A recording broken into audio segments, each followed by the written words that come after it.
across the galaxy. This is where conspiracy on the wild side meets the perspective of a lifetime. This is the Free Zone with your host, Freeman.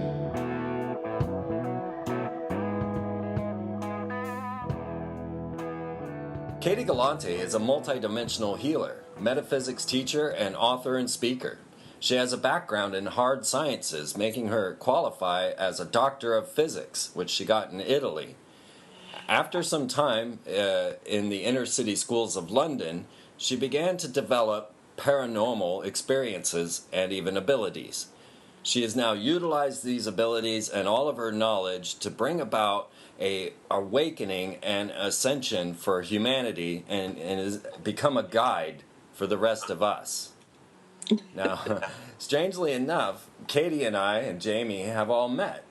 We were on the friendship agenda in 2012, and we constantly run into people that say, I don't know anyone to talk to about this crazy stuff I know.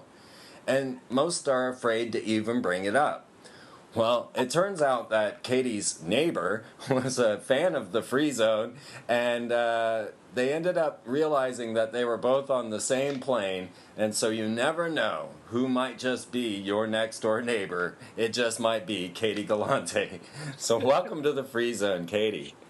Hello. Well, and that was really interesting because that person that you're talking about and I had already been neighbors for almost 10 years before we realized that we were actually into the same stuff. Oh, that's way too long. Yeah. I know. And the only reason for which we connected was because there was another neighbor that had health crises that required for us to take her to the hospital and all the rest of it. And so I needed to go over there to look after this person, and the apartment that she lives in actually belongs to him. So while we were talking about various things, it was like I started to hear a slight conspiracy tone in him. So I thought, okay, let's see how far I can push this. So I pushed a little bit, and then he pushed a little bit. And then after a couple of times in which we were talking, we decided, okay, so how much do you know? Do you know about 9/11? Oh, yes. Do you know about, all of the... we just kept on going until it was like, okay, you know everything. Fine. Okay, let's be friends. Well, your depth of knowledge is amazing, and we definitely want to dial this show back a bit because we got to go all the way back to the beginning to be able to really understand the conundrum that we're in on planet Earth right now. And I'm so excited to have Katie on because she is very fortunate that she is able to recall some of her past lives, one of which was in Atlantis. And it seems that all paths of the occult, the secret societies, and magic eventually trace back to Atlantis. So I'm going to have Freeman read a quote right now by Manly P. Hall. And Katie, you tell me if this rings true to you or, by your memories or not, okay? Okay. And this is from The Secret Teachings of All Ages. Manly P. Hall states, ceremonial magic is the ancient art of evoking and controlling spirits by a scientific application of certain formula. A magician enveloped in sanctified vestments and carrying a wand inscribed with hieroglyphic figures could, by the power invested in certain words and symbols, control the invisible inhabitants of the elements and of the astral world. While the elaborate ceremonial magic of antiquity was not necessarily evil, there arose from it perversions, several false schools of sorcery or black magic. In Egypt, the black magics of Atlantis continued to exercise their superhuman powers until they had completely undermined and corrupted the morals of the primitive mysteries. Thus, black magic dictated the state religion and paralyzed the intellectual and spiritual activities of the individual by demanding his complete and unhesitating acquiescence in the dogma formulated by the priestcraft. Excellent. Well, not only it rings true, but I'm kind of almost having goosebumps here because I knew I was going to end up talking about this today. And this is actually a subject matter that I don't talk about that much because It's intense. Okay. But I don't just remember my lives from Atlantis. I remember my lives from Egypt as well, right? And I was around during, and I was part of the priesthood during that transition that you just read about, okay? And not only I remember it, but I've been working on it for the past 15 years in my own personal process of growth and evolution, because it was extremely traumatic. And when I started to come out around 1999, I started teaching metaphysics. My awakening was very rapid. I had an awakening experience in 1995, right? And then very quickly, it was almost like I had a consciousness that was on hold, and very quickly it came back in. And by 1999, I was already out there doing teaching stuff, right? But when I started, basically, I had to kind of go and see and relive some of the things that had happened to me in the past, because they were creating blockages to what it is that I was doing, okay? So that is part of how I ended up remembering a lot of stuff. So if we are going to go back, I think that that we need to go back to Atlantis, but we can also go back even further than that, all right? So in Atlantis, Atlantis is relevant to us right now because Atlantis was a time of shift, the same way that we're in a time of shift right now, okay? Right. And by time of shift, I mean that every now and then there are solar system galactic alignments that allow for an opening of the energy. And even the dark side talk about this, in the sense that if you go and read the Hidden Hand material, they talk about these openings too. And there's various channels and authors that have talked about these opportunities for rapid development and rapid growth. And these are basically times in which the collective of humanity, the individuals, but also the collective of humanity, has an opportunity to make a shift to a higher level of consciousness. What has not been understood properly is that this opportunity for a shift to a higher level of consciousness does not necessarily mean a higher level of light consciousness or dark consciousness. You can kind of go either way. There is higher dimensional dark as well as higher dimensional light. And by that I mean almost like a more evolved form of darkness or a more evolved form of light, and they both exist as you go further. There comes a point where there's no such thing. Do you know what I mean? Like where only light exists. There comes a point where the polarity kind of phases out, but we're not there yet here in this domain, okay? Yes. So what is happening right now on this planet that is the same as what was happening in Atlantis is that we are at a shift point, and the dark is doing whatever it can to be dark, more dark, and the light is doing whatever it can to be more light, okay?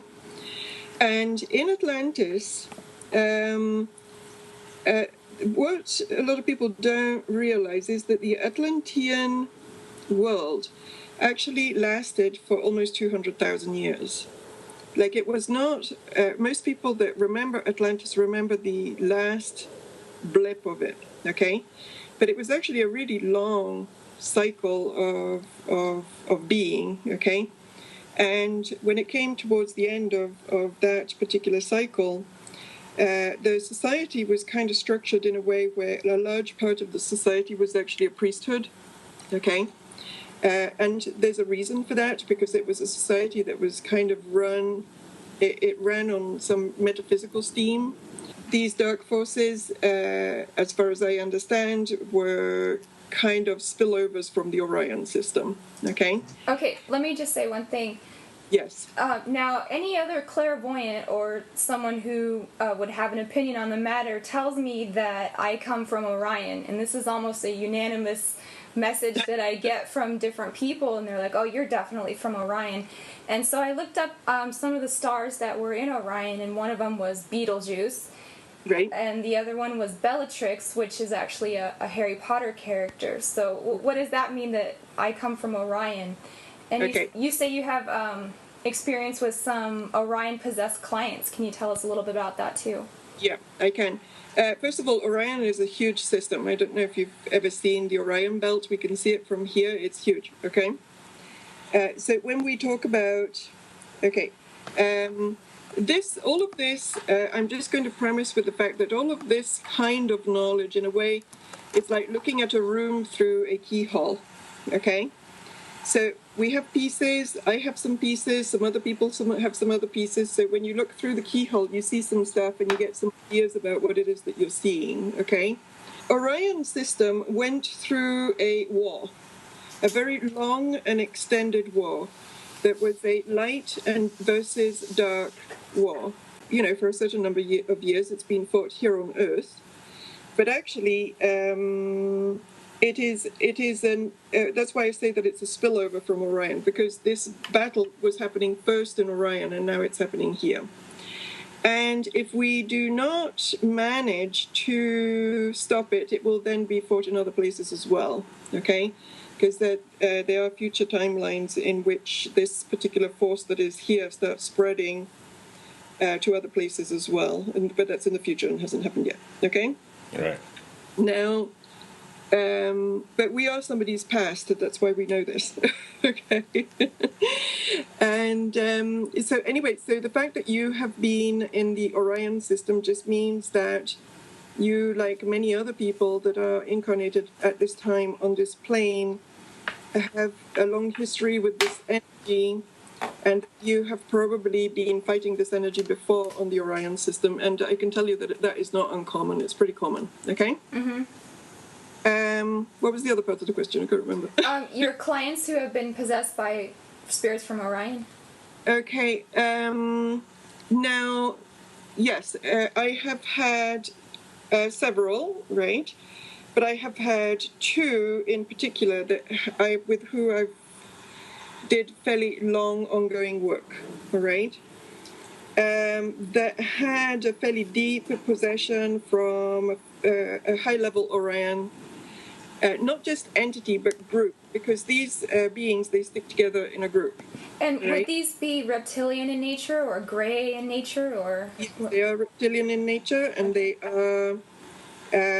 however, on this plane, they don't manifest physically. They manifest in... they can manifest physically through the right person if they have the right DNA. But in most cases, they manifest in a fourth-dimensional astral form, okay? And I've literally sat and had a conversation with a reptilian entity through another person, hissing included. That must have been creepy. Yeah. Very creepy. And also with things like my appliances that were unplugged suddenly starting to function and walking across the kitchen table. Wow. Yeah, it's events like these that don't happen often enough for people to accept this reality, you know? Yeah, it's true. It's very true. Well, and it's a good thing that they don't happen to people that often, because these particular entities, they're quite powerful. I actually, with one of these people, I had to discontinue working with them because the person was not shifting, and every time I interacted with them, it was almost like I was opening myself up to massive psychic attack, okay? And it was literally killing my body. So at some point, I had to disengage, okay? Because, okay, and here there's so much to talk about, it's kind of hard to condense it all down, but sometimes there are people that have entities that work with them, and they work with them for a reason. They're not 100% victims, okay? They work with them for a reason because they have past lives in which they made agreements, in which they made vows, in which they sold their soul the same way that some of the people now in Hollywood sell their soul, okay? And one of the primary reasons which you should not sell your soul to any of these kind of creatures is that when you make those kind of agreements, they're forever, and those beings stick with you throughout time. Okay, so it's not that when you die, that's it. The soul is eternal. Okay, so when you come back, they come back too. So poor Eminem, When he comes back, unless he manages to disentangle from all of that, he will come back too. And the only way to really get rid of those kind of beings when it comes to that degree of issue is to work through all of the karma of all of the harm that one has created and caused to other people through their alliances. Okay? So all of these people that that we see in the entertainment industry and that we see out there that are in politics, that are doing things that are pretty unspeakable. They may exit this plane and this existence scot-free, but I can tell you from experience, from working with people, that every single thing that they have done, it's part of their record, and it comes back to them in one way or another until they get enough consciousness to be able to undo it. Okay? So there's no free rides. There's absolutely no free rides in this game. Yeah, well, this makes me think of the recent news release and the scientific evidence to suggest that monarch programming is a reality.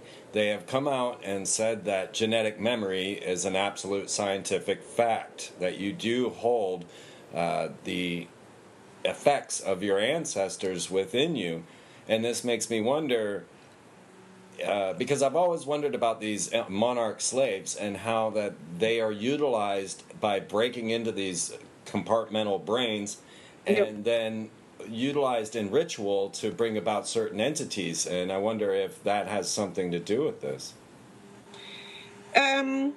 Well, the monarch thing is kind of interesting because I think that there's some people that are in the monarch thing that are true victims, right? Like they're harvested as little children. They may be part of the cult family, or not. Some of them are just brought in because they're kind of for sale in some ways by their parents, right? Or they've been snatched up from the street or whatever. So some of these are real victims, and so in terms of the programming, everything that happens to it depends on how deep the splitting goes, okay? Because if you split somebody and all that you're doing is splitting their psyche, right? And I know that sounds like, it's horrible for them that they have their psyche split, but if all of they do is have their psyche split, in the next life they will not carry that with them necessarily, but they will carry a memory of the trauma, okay? But sometimes, and I know this because they did this to me when in a past life, the trauma can be so severe that it will actually almost create a soul split, and it will create a real injury at the DNA level, okay? And but even that kind of stuff, it can be undone. Everything can be undone. Okay. Well, what I'm thinking about is the generational mind programming. We constantly see through the Hollywood crowd that we see generations of these celebrities, son to father to mother, that are coming forward, and the idea that they would be holding, say, entities from their past life from Atlantis, and that certain DNA lines are more useful to the dark elite than others. Yes, I would agree with that.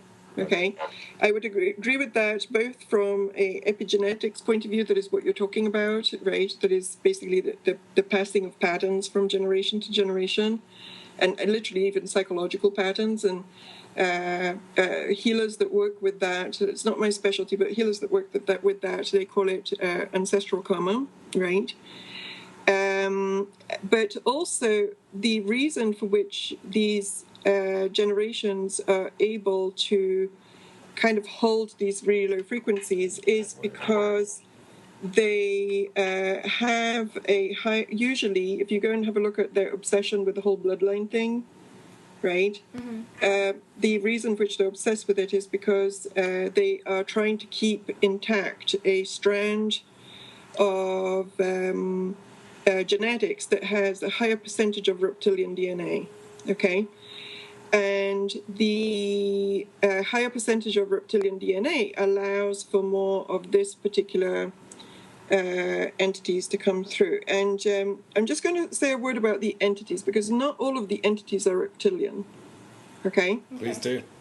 The entities, some of them are reptilian, and actually in terms of my practice of how I've worked with people over time, the reptilians ones are few and far between in the normal population, right?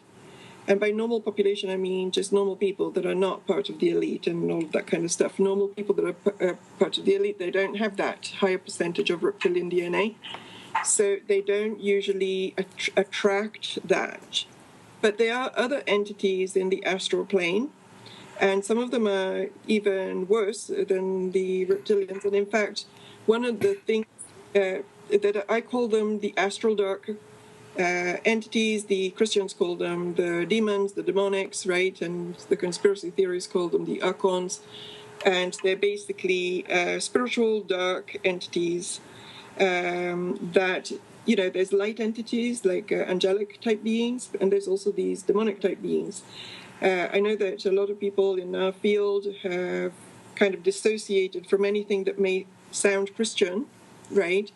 But the Christians have it down as far as the light and dark on the other side, okay? Right. They figured that piece out.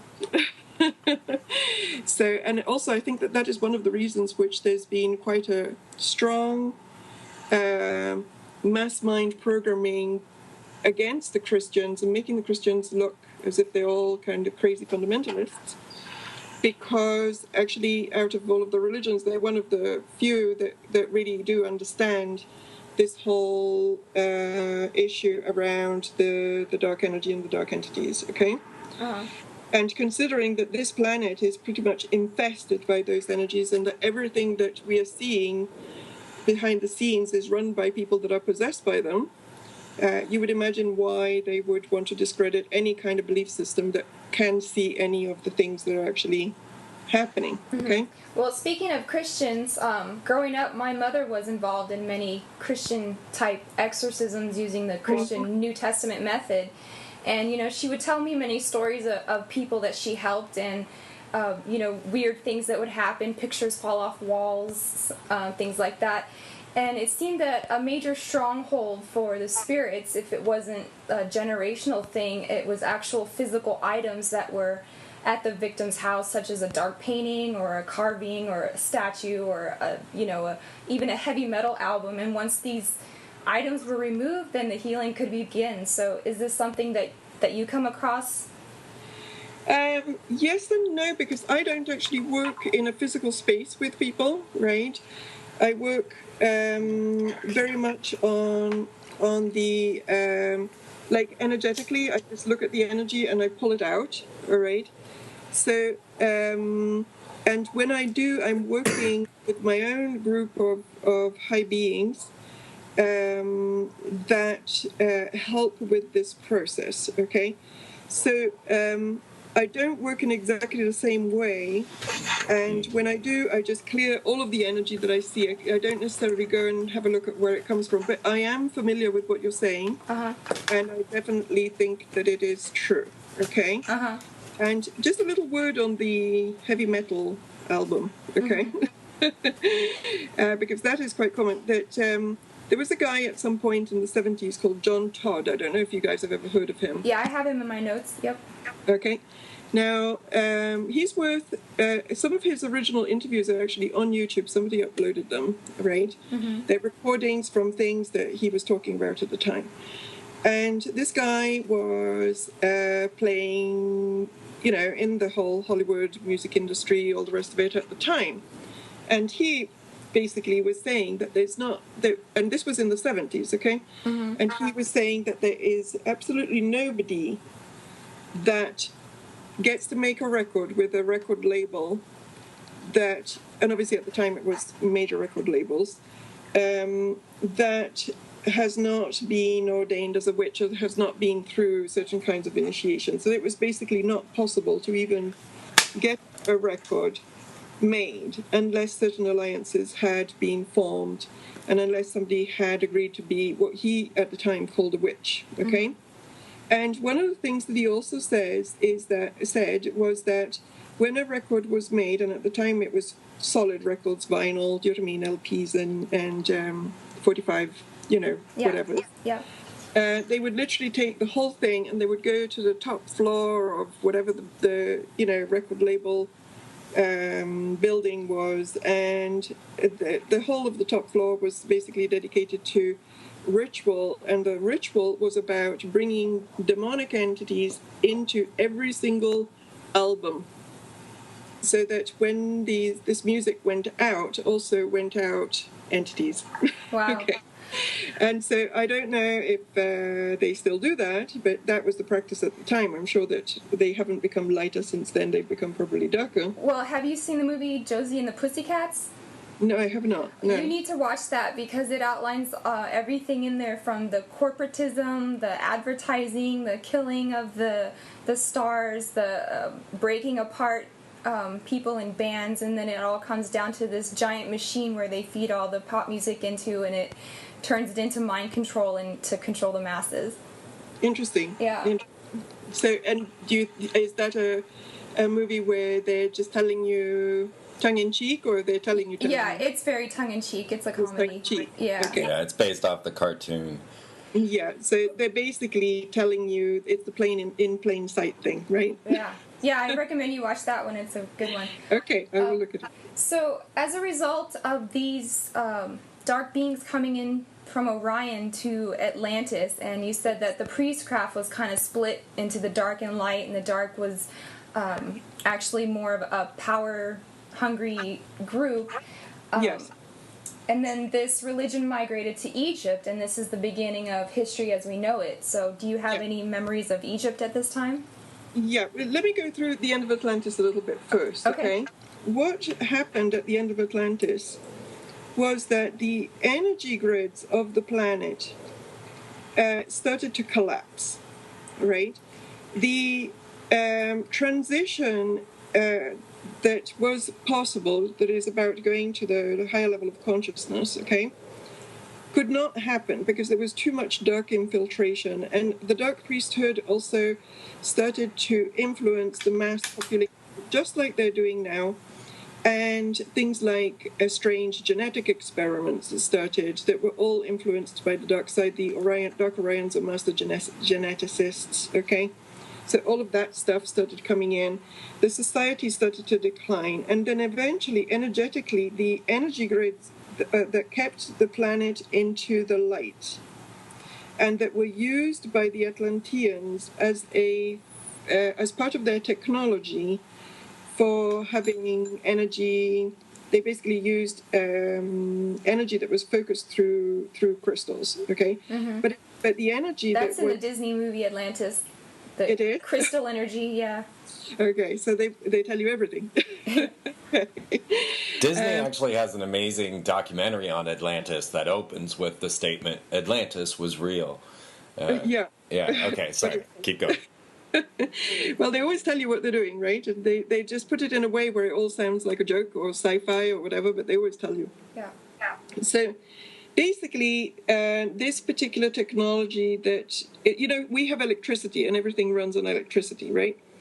In Atlantis, they had, it was almost like thought energy that was amplified by crystalline type devices, okay? There are people that think that the whole Bermuda Triangle thing is a big crystal that kind of, when Atlantis went down, it sank to the bottom, and so it's creating this anomaly, right? But it's actually some big crystal under there somewhere that is still beaming and transmitting because it doesn't know that Atlantis ended about 13,000 years ago. So nobody told it that. Okay. So they had a very different kind of technology. And I actually have had visions when I've remembered where it was like groups that kind of sat together and meditated and powered up these crystals. And that was the energy that was basically powering things up there, okay? So then eventually everything kind of went south. The energy grids of the planet went down. And the planet destabilized, and then a large chunk of what we refer to as Atlantis went down. However, Egypt already existed at the time, and it was an Atlantean outpost. It's just that it didn't go down.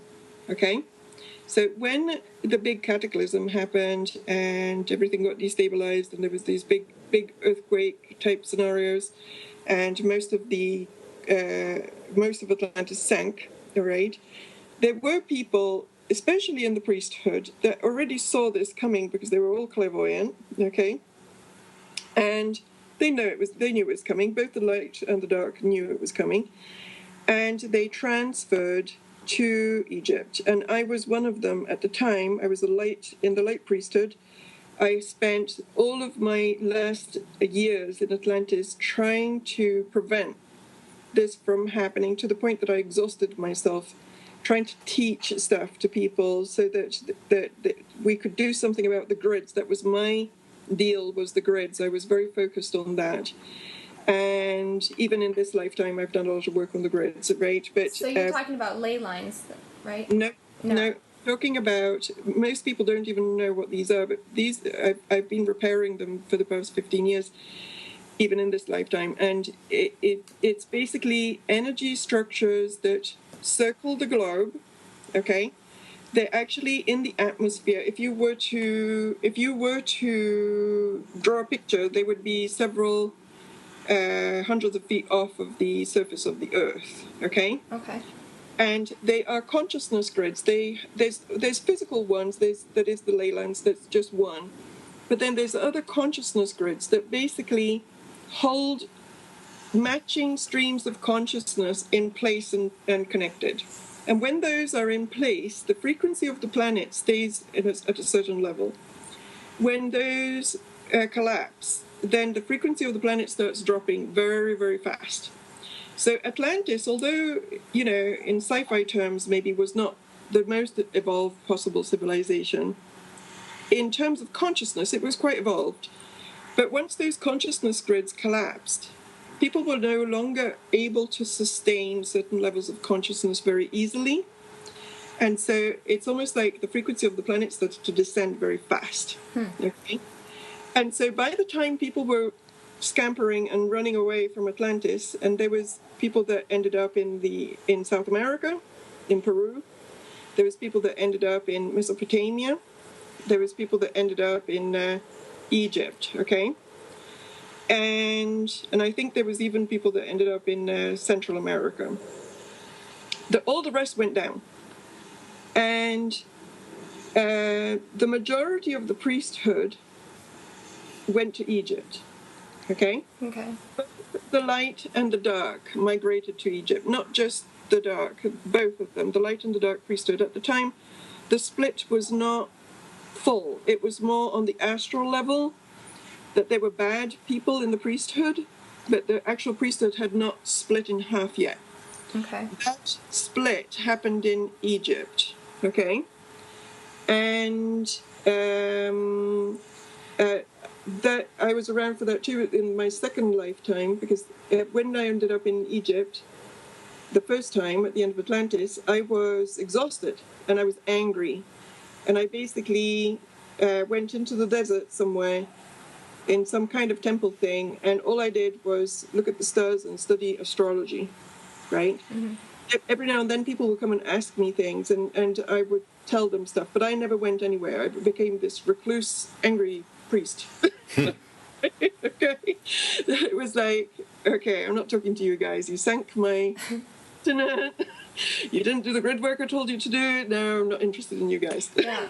You're a little bit like Kal-El or Jor-El in Superman. Okay, yeah. It was like, I'm done with you guys. You enjoy the next phase by yourselves. So anyway, but then I incarnated again, right? Because I was not glutton for punishment, and I incarnated again in the light priesthood, right? And this time, I was very obviously female. Well, instead, the other incarnation was a little weird. I was very masculine in energy, but I had a female body, but I was extremely masculine. But at the time, there was kind of an in-between, and I was it. Do you know what I mean? And I also don't think in my Atlantean life, I didn't feel as if I was 100% human. There was, there was something else going on. It wasn't exactly the human that we're familiar with right now, right? Okay. So, instead in the Egyptian second life, where I reincarnated very soon after, it was almost like die and come back kind of thing with another body. I was very female. I was actually very similar to even personality-wise, to who I am right now. Okay? I was much more chilled, and, it's like, okay, love everybody, let's create a new temple. Do you know what I mean? Mm-hmm. So I created a new temple, and I set up a school, because even in Atlantis I had my own school. So I set up this school, and it was almost as if what I was trying to do was to bring the light priesthood together, right? And the school became extremely popular. And then the dark side, this was already happening anyway. It's not that it happened just because of me. Do you know what I mean? Like it was part of the story that was happening at the time. The dark priesthood basically decided, okay, we can't have any of that, okay?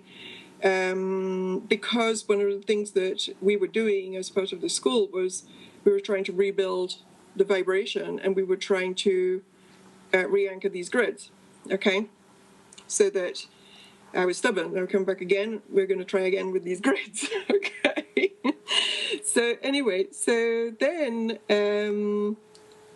basically around this time, and I believe that this is what the guy that you quoted actually is talking about, basically the dark priesthood decided to exterminate every single one of the light priesthood, every single one of them, okay?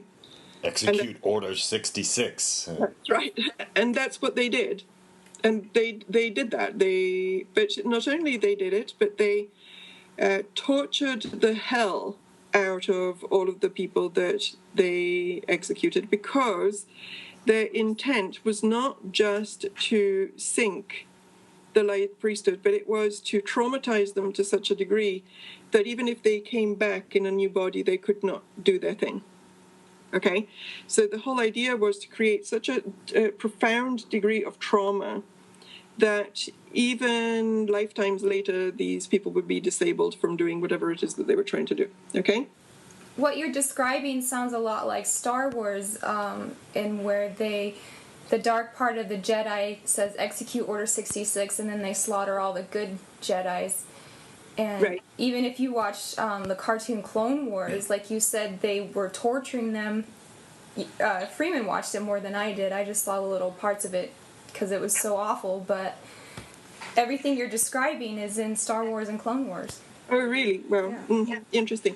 Because although I watch a lot of YouTube clips of bad music, I actually haven't had a TV in more than 15 years, so I'm out of the loop on the TV front. Right. Yeah, we only do Netflix, and we really aren't in the loop at all. Right. We'll definitely have to talk about a lot of that social engineering in the second hour. Absolutely, yeah. So anyway, so that was then the true beginning of the dark priesthood, because the light priesthood was eliminated. Okay, and also because the grids were collapsing and continuing to collapse, the frequency of the planet Earth was descending anyway. So these guys became basically stronger and stronger, and then they eliminated everybody, and then they became the foundation of what we now call the Dark Elite. Okay? Okay. And a lot of the things that they do that go back to Egypt are going back to this particular, because after that they reigned supreme. Do you know what I mean? So it was like party central for the dark side. Okay. And so in their mind, Egypt is like the good old days, right? Because, and why do they have nostalgia about Egypt as well? Right. Because you would say, well, they're still dark and they're still in charge, so what do they care about Egypt, right? Yeah, why is the pyramid on the dollar bill? Well, all sorts of reasons for that. No, I meant that as a rhetorical question. Yeah, but the reason is because at that time, before the grids went into complete collapse, their magical powers were at their strongest. Because although those grids got in their way because they got in their way because they also empowered the light side, okay? They also empowered them. So at that time, their magic was the strongest, okay?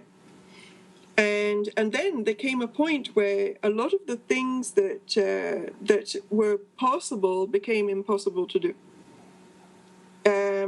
Now the frequency on the planet is ascending again, and it has been since the 1940s, 50s, probably since the 40s, I would say. Okay, it's been gradually increasing, and it's kind of increasing. Now it's like increasing. Every single minute it's increasing some more, and we're all kind of like blowing a fuse. Okay, and one of the reasons which we're blowing a fuse as the frequency increases is because we're all loaded with trauma. Absolutely. All right. Right. If we were not loaded with trauma and the frequency increases, we would be having a grand old time right now.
Going back to Egypt, Katy Perry won a big award at this year's VMAs, and you made a good point about how there were many counter-rotating circles. When it was time to announce who was up for an award, it would always be in this counter-rotating circle, which our good friends John and Bonnie made a video about, and we'll put a link to that by the show. And we actually saw this thing on a digital billboard in Greenville, South Carolina today. On a dentist office, digital billboard had this counter-rotating circles, and not to mention the stage was a giant 666. But this year she won the big award for the video Dark Horse, right, where she plays a pharaoh or Isis character in ancient Egypt. And of course, Isis is the mother of Horus, who is the god of war and vengeance, who Aleister Crowley and the religion of Thelema says rules this aeon. So, and then you've got Rihanna has a Isis tattoo right on her solar plexus. So maybe Freeman can tell us a little bit about how Isis is serious, and then maybe you could tell us about how this relates to the Ice Bucket Challenge and the submission to Isis. In the deeper mysteries of the Osirian mysteries, it is stated that Osiris is a black god. When we look to Isis, we find her in her form of Sothis, and she is connected to the star Sirius, which of course is the blazing pentagram of the Freemasonic order. We find Isis, as you have so readily said, and as I show in my Columbia film, connected to all of our forms of goddess. So we have the District of Columbia as our capital, we have Ishtar, we have Inanna, Minerva, Athena, and the consistent owl symbolism. And this goes all the way back till we see Semiramis and Inanna and Ishtar. So this concept of Osiris is a black god. Can we put Isis in the dark realms? It's an interesting question, right? Because, okay, I'll just give a tiny bit of background here. Isis, in the spiritual kind of New Agey thing, people are really into Isis and think she's wonderful, okay? And however, if you look at everything that these guys have been doing ritual-wise for the past, I don't know how many, 3-4 years, almost, especially since 2012, almost every ritual that they do has got an Isis theme of one kind or another in there, right? So the image of Isis, whatever it is, because as you say, she reappears, right? She reappears in different forms with different names of different goddesses. And if you go back, before the Egyptian Isis, there's the Babylonian one, right? Apparently, the Babylonian version is older. Although I was doing some research on that, and there was some historian that was basically saying, well, this Babylonian Semiramis is actually an invention of this guy from the 1850s that wrote a book, but there's no archaeological connection between the real Babylon and this particular story, right? So then I went and I had a look. Okay, so who is this dude that is talking about this? Semiramis story? Yes, okay. The Semiramis story, and the guy, his name is Alexander Hislop. Yeah, okay, and he wrote the two Babylons. I think I know what you're talking about. Yes, and he apparently his dad was a Mason. So we're all in the family as usual. So I have tried to actually tune into Isis as a being, because I can do that. That's a part of, I was kind of cautious with it. It's like, okay, let's see how bad this being is. Do you know what I mean? Let's go tap on the door of the being. And I wasn't really getting much coming back in return. So I was thinking that maybe this Isis thing is a symbol. It's almost like an archetypal energy and a symbol that they're using for ritual to do whatever it is that they're doing.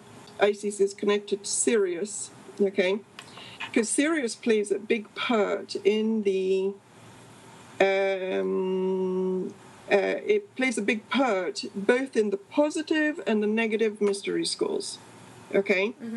Now, the negative mystery schools, obviously, we know who they are. They're these guys, and they're using Sirius for bad ends as an energy, okay?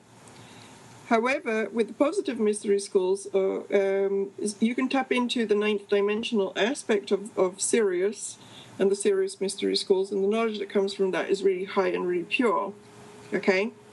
So then you get into multidimensionality, and then you get into again, you have to go back also to the Dark Orions, because Sirius is actually not technically in the Orion system, but it's at the foot of Orion. Okay? Right. So once again, we're going back to the Orion Wars and to the Orion story, of which Sirius was a part of. In the past, the big Orion War went down. Okay? It went on for several centuries, as far as I understand. Like, it went on for a really long time. It wasn't just a little skirmish kind of thing. And there was light and dark on both sides, and they kind of fought it out. And my understanding, and this, as I say, is still looking through the keyhole, so I may be wrong, okay? But my understanding is that the light won that war, and that one of the reasons for which the dark energy is here is because they actually can't play there anymore, okay? So that is one of the reasons for which those guys ended up in our system, right? Because they were kind of like looking for a new place to play. They did not rise to the next level, and as a result of that, they in their own system, and as a result of that, they could no longer inhabit it. And so they're just transferring whatever game they have over here. At some point, I actually, when I was talking to the other possessed client that I worked with that had the reptilian thing going down, and she basically was a woman, and I ended up talking and taking notes for 4 hours talking to this reptilian entity. And I said, so, you know, what is your deal? Like, where do you guys come from? And I was trying to understand why they hated life and why they hated God so much. Okay, let me just stop you there, because this is a point I wanted to make. I had a question here. It says, why don't the elite seem to care about their environment? And Right. as you say that their vibration or something was wrong with them, they couldn't stay there anymore, they couldn't be there. And so we find that many people who are possessed with this quote-unquote satanic entity, they seem to be a bit nihilistic and hate everything about creation. And I believe that this is because they have been, you know, generationally or you know, through the lifespans trapped in an abuse cycle where their yearning for power is their defense mechanism against the abuse that they were raised with. Because in a satanic coven, you're the victim of abuse and rituals until you rise through the ranks and become the abuser yourself. Do you agree with that? Yes, although it's a little more complicated than that, okay? Because we have to separate between the humans that become possessed and the reptilians themselves, okay? The reptilians function in a hive mind kind of way. They're the Borg, okay? They function as a group, and they are very predatory in nature. The people that are sociopaths and psychopaths are deeply reptilian possessed most of the time, okay? So the reptilian is pretty much driving the vehicle. And now those guys are extremely angry with the creator because they lost their world, all right? But also they have, on one level, if we look at things at one level of consciousness, they have failed their initiation to rise in consciousness, and that is why they're descending, all right?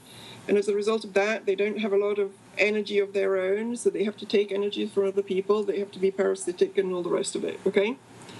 Now, that is one story. That's their story. It's the reptilian story. These are beings that have almost specialized in being dark, and they do serve a function, because if you want to learn lessons through polarity, you need somebody that is going to be dark as well, okay? And that was one of my questions as well, is could you explain the function of darkness in the development of consciousness?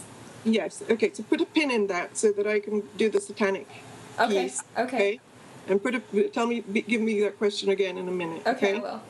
And thank you, Jamie. And so then you have the people that are actually abused as children who are human and who have the, they're human, right? They get abused, they get split, and they get implanted with entities, right? and they get implanted with entities when they're very young. And then after that, they become abusers, but they can become abusers, some of it, because they're just acting out their own pain, right? Mm-hmm. And some of them become abusers because they have been split and programmed to become abusers. And some of them become abusers because they are possessed and they are good vessels for abusive entities to do their thing, right? Mm-hmm. You have many different kind of scenarios in there. At this particular time, I would not... So some of them are true victims, okay? They're victims, they've been traumatized, and they're doing their thing and acting certain things out, all right?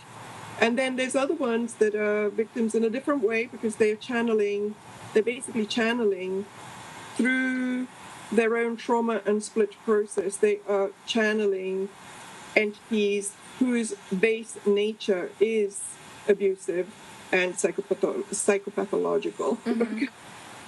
Mm-hmm.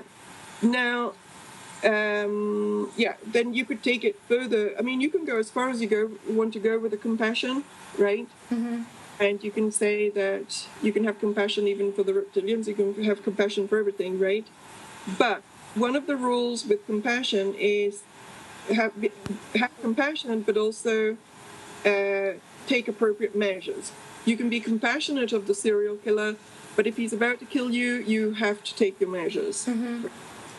So the important thing it's important to have the compassion because it allows you to see the bigger picture, right? And it actually allows you to transcend karma. But at the same time, that does not mean that they get a free pass, Mm-hmm. right? Our lesson is to do what is right for love and freedom and, and for the positive evolution of this planet, right? And they are the teachers about how not to do it. Right. Okay.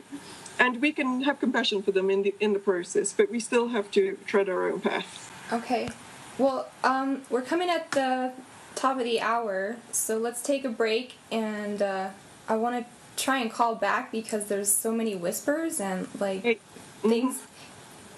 I mean, maybe leave it in because I want to ask you, do you think that since this is a spiritual war, are we experiencing some kind of spiritual Most likely. Yeah. Yes, most likely. This broadcast has been full of weird noises and whispers that we can't explain, and yeah, that's usually how it goes. Okay, so let's take a break here and. Well, Katie, tell everybody where to find your stuff and. They can go. I have one website with two names, so it's katiegalanti.com, and if you can't remember that, it's reclaimingthelight.com. Reclaimingthelight.com. Mm-hmm. And there you will gain so much insight knowledge, meditational how-tos. You provide so many services that I can't believe you have time to come here and talk with all of us. It gets tricky sometimes. Yeah, I bet. So, all right, we'll meet you on the other side. Okay.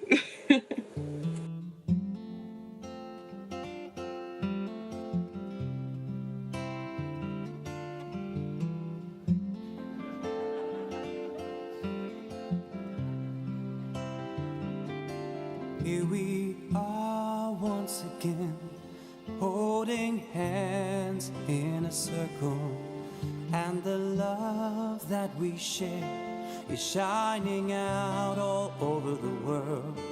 Here we are once again, holding hands in a circle, with the love that we share shining out all over the world. And may the tribe all reawaken.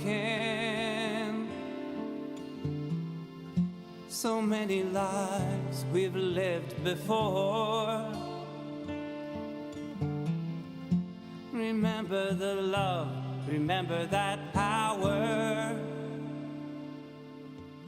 we thought we lost so long ago. Here we are once again, holding hands in a circle, and the love that we share is shining out all over the world. Here we are once again, holding hands in a circle, with the love that we share shining out all over the world. People of the world are now awakening. Feels like we've all been here before. Remembering love, remember that power we thought we lost so long ago.